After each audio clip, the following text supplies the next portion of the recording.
রাজশাহী বিশ্ববিদ্যালয়ে হয়েছে। রাজশাহী বিশ্ববিদ্যালয়েও আমরা জামাতকে আসতে দেব না, এই ইসলামী ছাত্র শিবির হতে দেব না, মারামারি হয়েছে ইত্যাদি।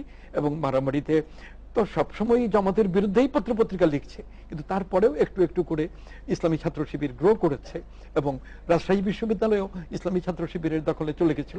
এই ঘটনাগুলো কেন ঘটেছে এইটা বিচার করা দরকার। আমি শুধু সংক্ষেপে এই কথা বলবো যে 1980-র দশক থেকে বাংলাদেশ পরিচালিত হচ্ছে নিও লিবারালিজমের আদর্শ।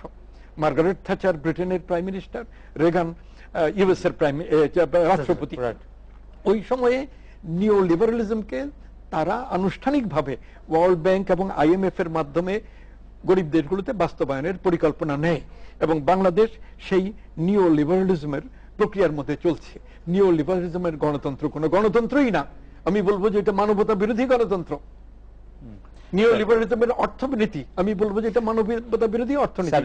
এটার ভিতরে এরশাদ ঢুকেছেন, এটার ভিতরে খালেদা জিয়া ঢুকেছেন, এটার ভিতরে হাসিনা ঢুকেছেন। এই গণতন্ত্র যতদিন চলবে ততদিন ইসলামের প্রভাব আমরা কাটাতে পারবো না। ইসলামের প্রভাব তখনই কাটানো সম্ভব হবে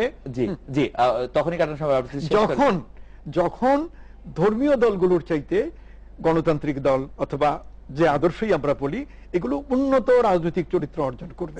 এখনো একটা দোকানে গেলে, এখানে ওখানে গেলে জামাত পরিচালিত দোকানে বিক্রি ভালো হয় কেন? যে ওরা সাধারণত মিথ্যা কথা বলে না, প্রতারণা করে না। আওয়ামী লীগের একজন বলে,